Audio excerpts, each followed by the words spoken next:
The laugh didn't start loud. It began as a snort at the far end of the table, then spread like a ripple across the room until it reached me. By the time it did, it wasn't even clear who had started it anymore.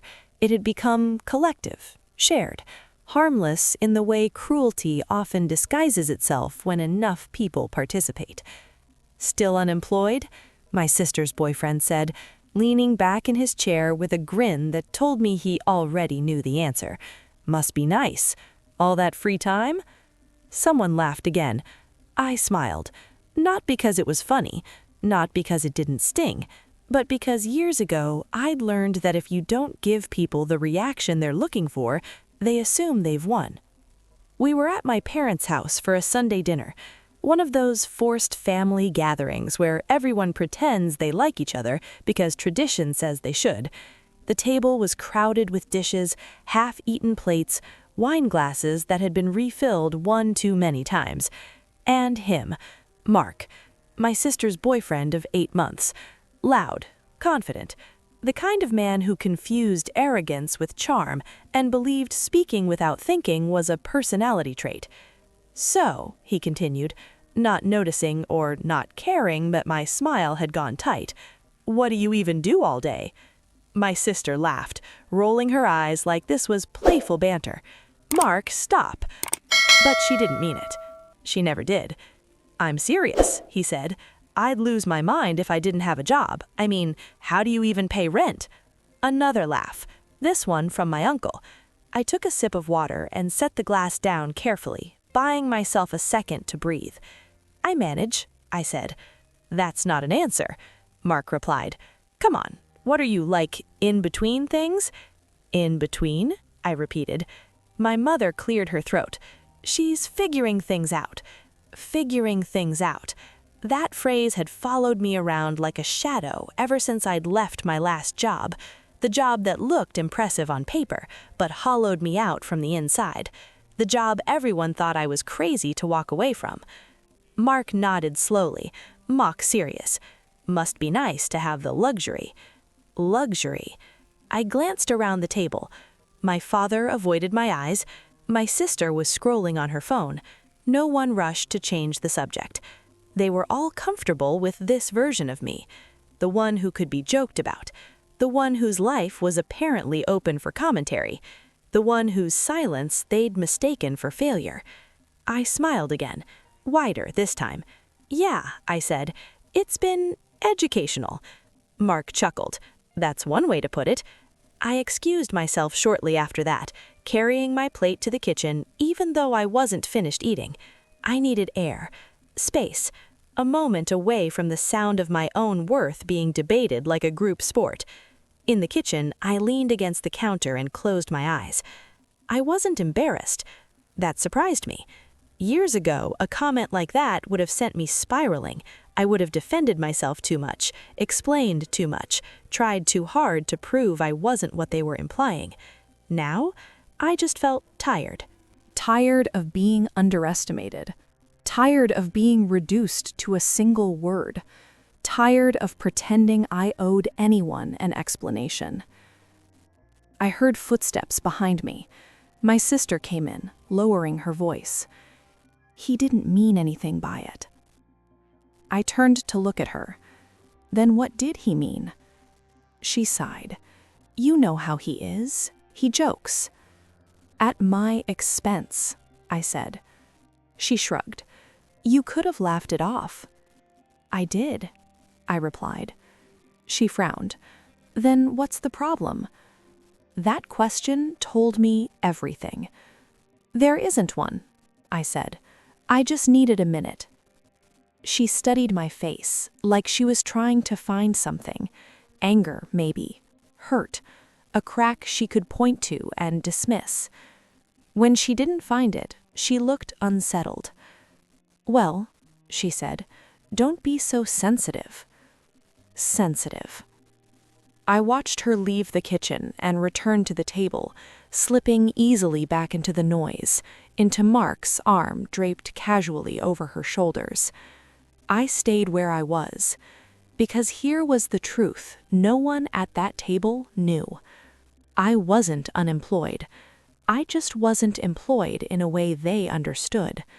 3 months earlier, I'd walked away from my job without another one lined up, not because I was reckless, because I was strategic. I'd been quietly building something for over a year, nights, weekends, early mornings before work, a project no one asked about because no one thought I was capable of anything that didn't come with a job title they could brag about. I hadn't told my family, not because I was ashamed, but because they had a habit of rooting for outcomes they could see, not processes they couldn't. I went back to the table and took my seat. Mark was mid-story now, something about a deal he'd basically carried at work. Everyone listened. Everyone nodded. He noticed me sit down and smirked. "Feeling better?" "Much," I replied. "Good," he replied. "I was worried you couldn't take a joke." I met his eyes. Calm. "I can take a lot."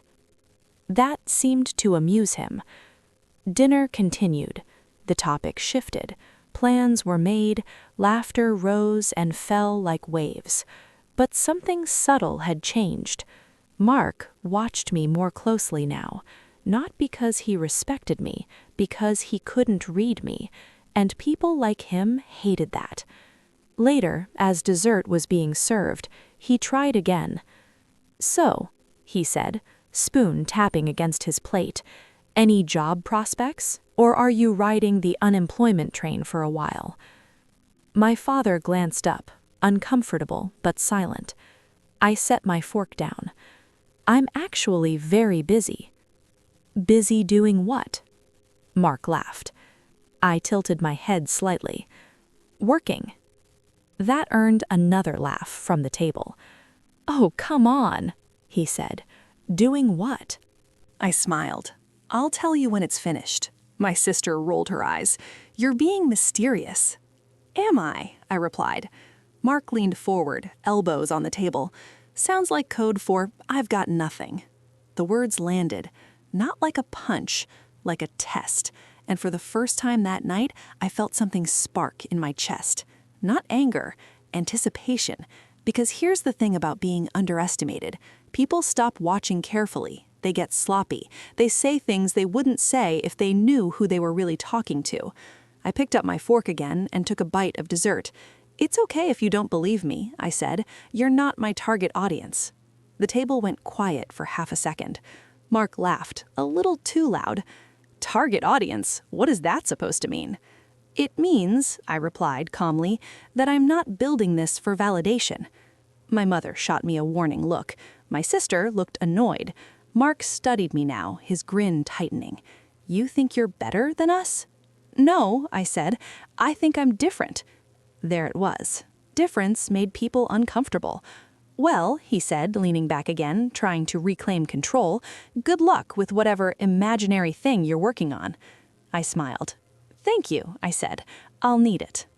After dinner, as people began to leave, Mark pulled on his jacket and whispered something to my sister that made her laugh. They didn't look at me. I watched them from the doorway, my expression neutral. They thought the moment was over. They thought the joke had landed and moved on. What Mark didn't know, what no one at that table knew, was that in less than a week, the thing he'd mocked me for would be public. And once it was, there would be no laughter, only questions. And the first one would be, how did we miss this? But for now, I let them believe the story they were comfortable with. The unemployed sister, the sensitive one, the punchline.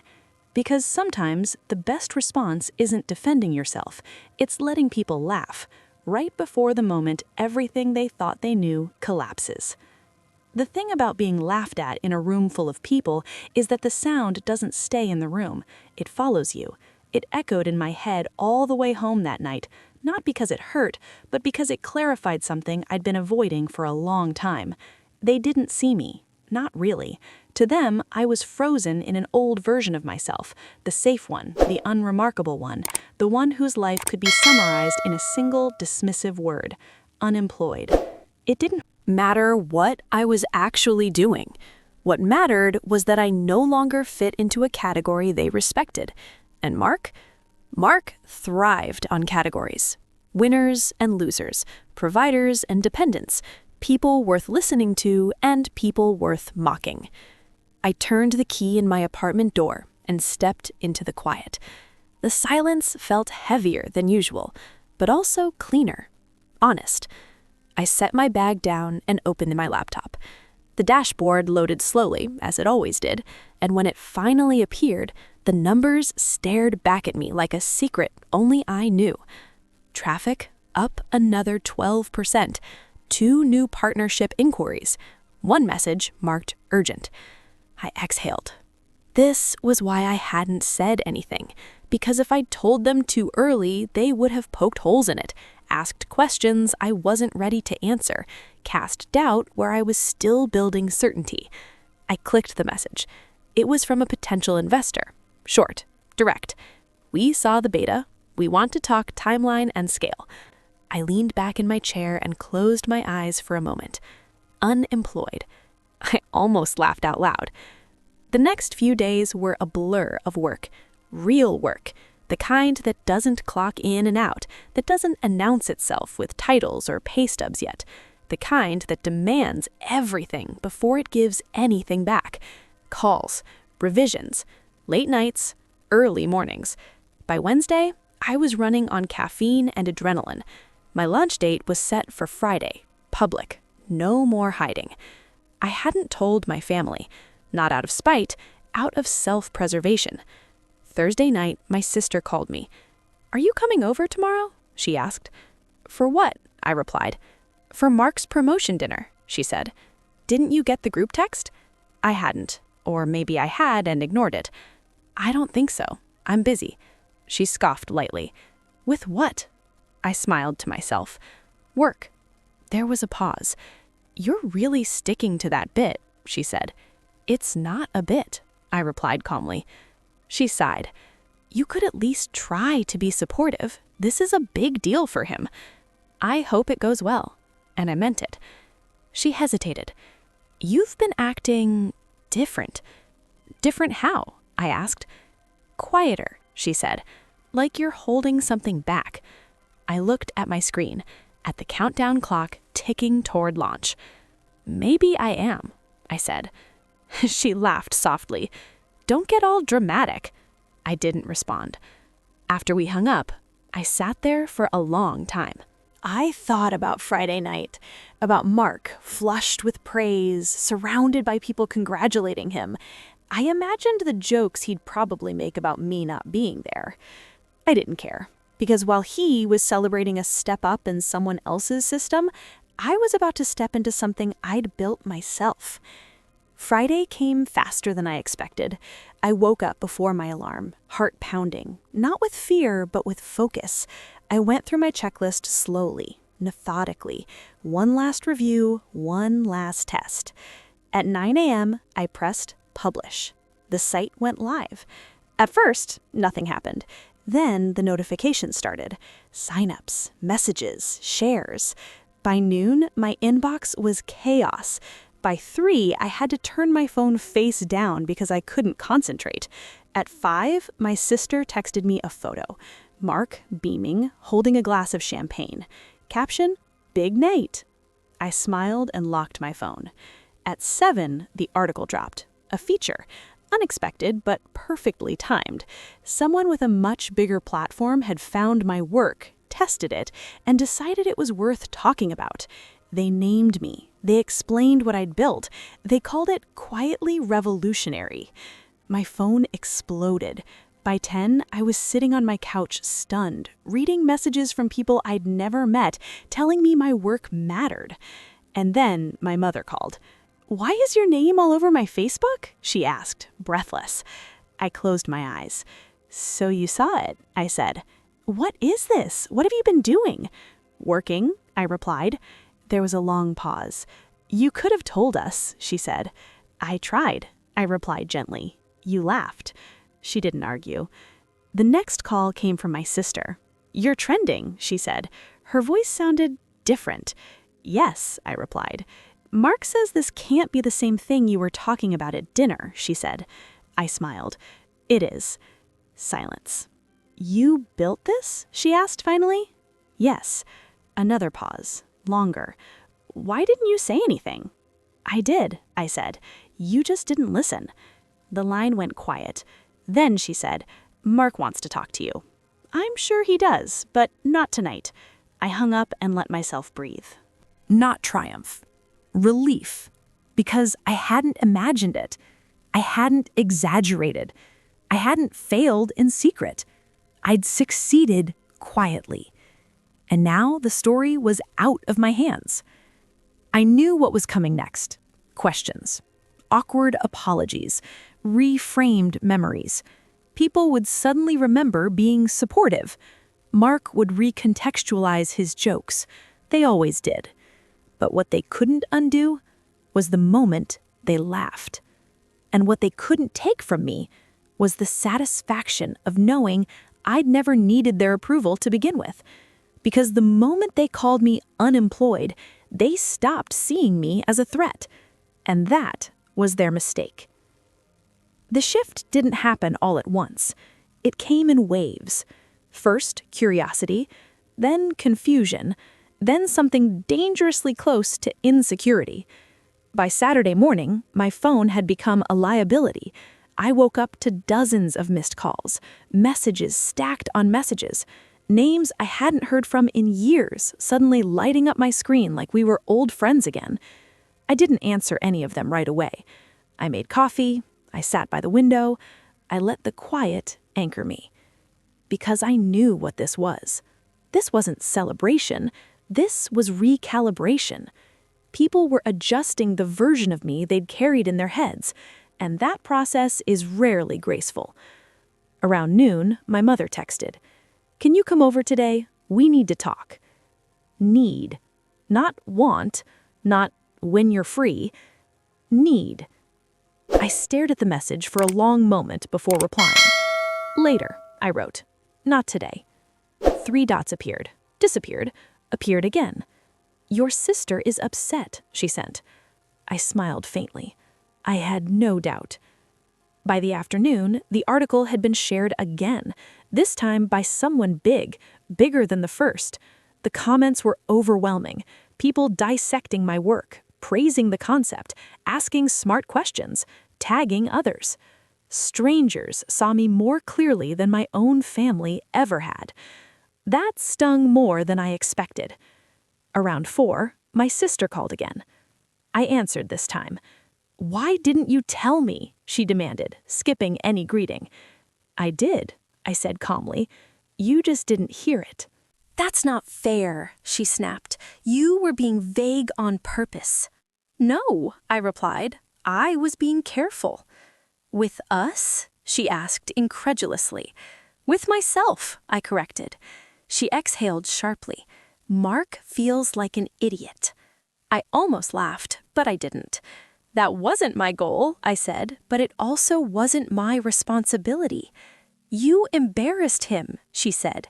"He embarrassed himself," I replied, publicly, repeatedly. She went quiet. "I didn't think it was that serious," she said finally. "I know," I replied. "That's the problem." She sighed. "You could have corrected him." "I tried," I said. "You laughed." Another pause. "Everyone laughed," she admitted. "Yes," I said. "That's what made it easy."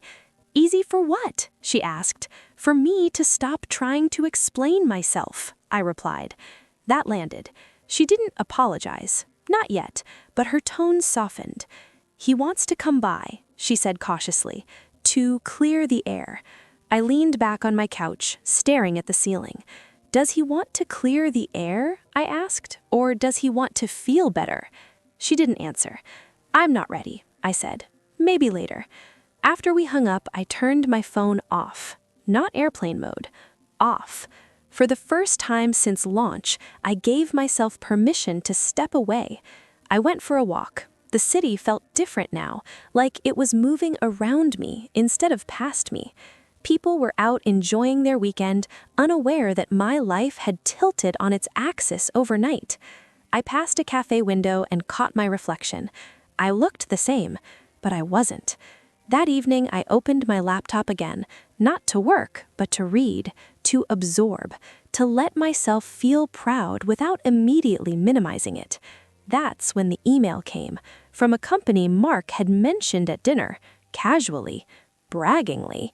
They wanted a meeting. I stared at the name, my pulse quickening.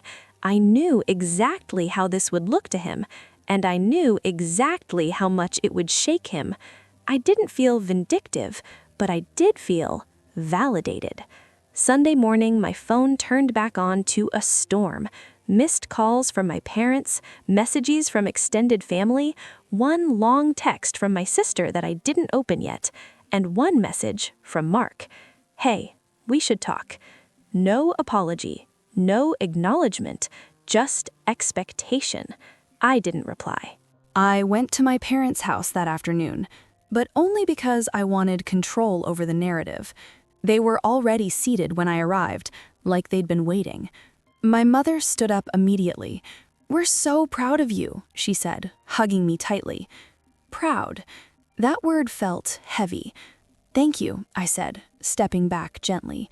My father cleared his throat. "You should have told us." I met his eyes. "I tried." He frowned. "You never said—" "I said I was working," I replied. "You decided that didn't count." Silence. My sister sat stiffly on the couch, arms crossed. Mark wasn't there. That was intentional. "We didn't know it was real," my mother said, softly. "I know," I replied. "That article," my father said, shaking his head. "You're everywhere." I smiled faintly. "That happens when people listen." My sister looked up sharply. "What's that supposed to mean?" she asked. "It means," I said evenly, "that I stopped explaining myself to people who weren't curious." Her jaw tightened. "You're acting like we were against you." "You weren't for me," I replied. "There's a difference." That landed hard. My mother reached for my hand. "We just didn't understand." "I don't need understanding," I said. "I need respect." Another quiet stretch. Finally, my sister spoke. "Mark didn't mean it the way it sounded." I laughed softly. "How else did it sound?" She flushed. "He was joking." "About my worth," repeatedly. "He didn't know," she insisted. "That's because he didn't ask," I said. My father shifted uncomfortably. "He wants to apologize." I raised an eyebrow. "Does he?" "Yes," my sister said, quickly. "He feels terrible." I nodded slowly. "Good." She frowned. "That's it?" "That's enough for now," I said. They looked confused. "I'm not here to punish anyone, but I'm also not here to make things easier for people who didn't care when it was hard for me." My sister looked away. "I didn't think it mattered," she said quietly. I softened then, just a little. "That's what hurts. Not the joke, the assumption that I didn't matter." She swallowed. We sat in that truth for a while. When I left, my mother hugged me again, tighter this time. "I wish I'd listened sooner," she whispered. "So do I," I replied. That night, Mark finally sent another message, longer this time. "Careful. I owe you an apology. I was out of line. I didn't know what you were working on, and I shouldn't have assumed anything. Congrats on everything." I read it twice, then once more, and then I set my phone down without replying. Because apologies don't require immediate forgiveness. They require reflection, and I needed to see what came next. Because the laughter had stopped, and now everyone was paying attention. The only question left was, what would they do with the truth now that they could no longer ignore it? Attention changes people, not the loud kind, the applause, the praise, the sudden interest, but the quiet attention, the kind that lingers, the kind that makes people rethink how they've treated you now that the story has shifted. That's what settled over my life in the days after. People were careful with me now, too careful. Texts were worded gently, invitations came with disclaimers, compliments felt rehearsed, like everyone was trying to land on the right tone so they wouldn't say the wrong thing and expose what they'd thought of me before. It was exhausting. I went back to work, not because I needed distraction, but because it grounded me. The project demanded focus. Meetings were scheduled, decisions had to be made, momentum didn't pause just because my family dynamic was unraveling. And for the first time in my life, my work spoke louder than anyone else's opinion. Midweek, I agreed to meet Mark, not because I owed him closure, because I wanted to look him in the eye and see whether his apology was about respect or reputation. We met at a cafe near my apartment, neutral territory, no audience. He stood when he saw me, smiling too quickly, hand already extended. "Hey," he said, "thanks for meeting me." I shook his hand briefly and sat down. He looked different, less relaxed, less certain. "I want to start by saying I'm sorry," he said, leaning forward. "I really messed up." I waited. He continued, "I didn't know what you were doing, and I shouldn't have joked like that. It was stupid." I tilted my head slightly. "Why did you?" He hesitated. "Honestly, yes." He exhaled. "Because I thought you were safe." "Safe?" I repeated. "Non-threatening," he clarified. "Everyone kind of treats you like that. I assumed—" He stopped himself. I smiled faintly. "I assumed you were beneath me." He winced. "I didn't mean—" "But you did," I said calmly, "and that matters." He nodded slowly. "You're right." There was a pause. "I didn't think it would land like that. I didn't think it would matter." "I know. That's the pattern." He looked genuinely uncomfortable now. "I guess I've always measured people by what they do," he said. "Their jobs, their titles. And when you couldn't place me," I said, "you filled in the blanks." "Yes," he admitted. I took a sip of my coffee. "I don't need you to feel bad," I said. "I need you to understand something." He nodded, attentive. "You weren't mocking my employment status," I continued. "You were mocking my value. And the reason everyone laughed is because they'd already decided it was okay." He swallowed. "I won't accept that anymore," I said, "from you or anyone else." He nodded again. "I get that." "Do you?" I asked. He met my eyes. "Yeah, I do now." I believed him. Not because he was eloquent, but because he was quiet. "I'm not asking for forgiveness," he added quickly. "I just wanted you to know I respect what you've built." I considered that. "Respect doesn't start after success," I said. "It starts before there's proof." He nodded. "I'll remember that." When we stood to leave, he hesitated. "For what it's worth," he said, "you didn't just prove me wrong." I raised an eyebrow. "You made me realize how often I talk before I listen," he finished. I nodded once. "That's worth something." As I walked home, I felt lighter, not because I'd won something, but because I hadn't shrunk. I hadn't softened my truth to keep the peace, and that mattered more than his apology ever could. The next challenge came from closer to home, my sister. She invited me over for dinner the following weekend, just us. "I want to reset," she said on the phone. "No Mark, no parents, just us." I agreed. When I arrived, she looked nervous. She kept fidgeting with the napkins, rearranging things that didn't need rearranging. "I owe you an apology," she said, finally. I waited. "I laughed," she said. "I should have shut him down. I didn't." "No, you didn't." She winced. "I didn't think it was serious." "I know," I said.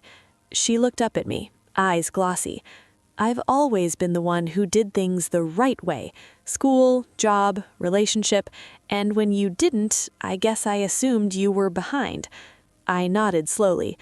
I never realized how much I needed that comparison, how much I needed to feel ahead. That honesty surprised me. I never wanted to be your competition. I just wanted to be respected.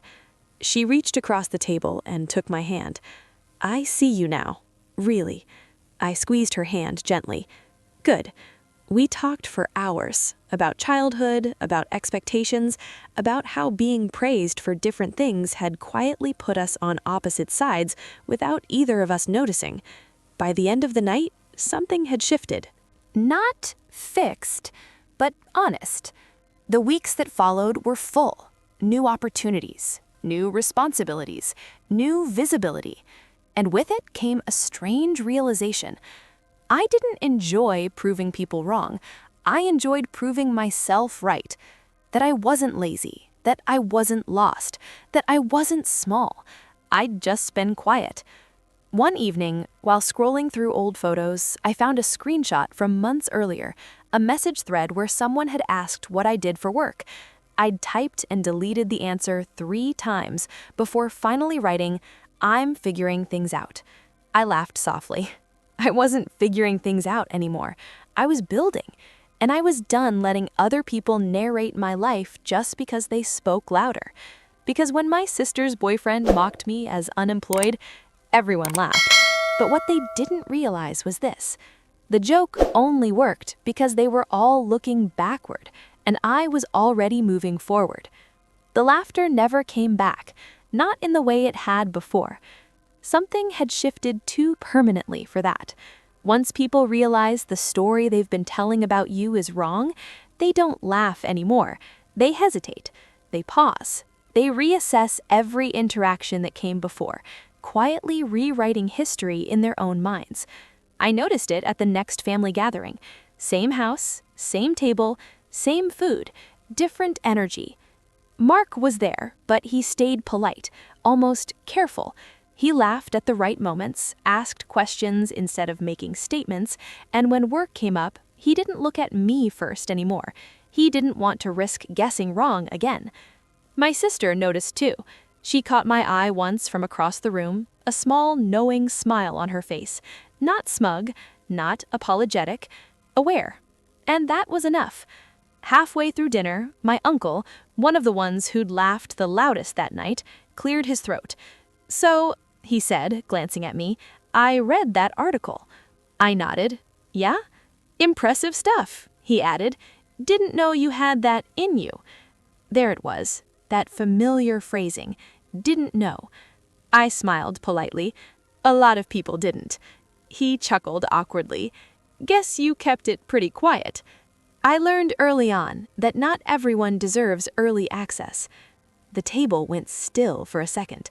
Not uncomfortable, just attentive. No one laughed this time. After dinner, my mother pulled me aside. "I see it now," she said quietly. "The way people talk to you has changed." "Yes," I replied. "I hate that it took success for them to do that," she admitted. "So do I said. "But I don't need them to be perfect. I just need them to be different going forward." She nodded. "I'm trying." I believed her, because her behavior had changed too. She asked questions now and waited for the answers. She didn't fill silence with assumptions. She listened without correcting. It wasn't dramatic, but it was real. Later that night, as people began to leave, Mark approached me again, not with bravado, not with entitlement, with restraint. "I just wanted to say," he began, "I've been thinking a lot about what you said, about respect starting before proof." I nodded. "I've caught myself a few times since," he continued, about to make a comment, about to judge someone, and I stop. "That's good," I said. He hesitated. "You didn't have to handle it the way you did." I met his eyes. "Yes, I did." He smiled faintly. "Fair." When he walked away, I felt no triumph, just closure. That night, back in my apartment, I stood by the window and looked out at the city lights. My phone buzzed with notifications, updates, opportunities, messages from people who now wanted my time. I muted it. Because the most important thing I'd gained wasn't recognition, it was discernment. I knew now who respected me before they understood me, who supported me without needing a success story, who laughed because something was funny, and who laughed because it was convenient. That awareness changed everything. A month later, I was invited to speak on a panel. The topic was risk, reinvention, starting over when the world expects you to stay in your lane. During the Q&A, someone asked, "How did you handle people not believing in you?" I smiled. I stopped needing them to. Belief is nice, but alignment is better. Afterward, a young woman approached me, eyes bright.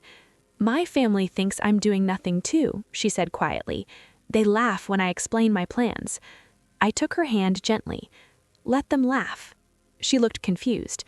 Not because they're right, but because laughter means they're not watching closely. Her eyes widened. That's when you build, in peace. She nodded slowly. Thank you. As she walked away, I thought back to that Sunday dinner.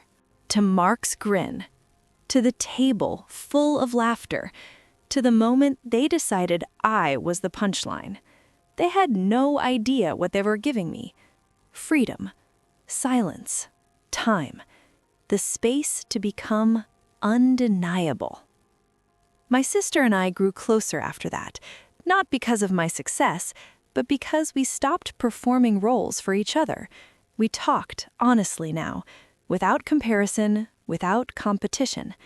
One evening, she admitted something that stayed with me. I think I laughed because I was scared, she said. If you weren't behind, then maybe the map I followed wasn't the only one. I squeezed her hand. It never was. Mark changed too. Not completely, but enough. He started asking people what they were working on instead of what they did. He listened more. He joked less. Growth doesn't always look like repentance. Sometimes it looks like restraint.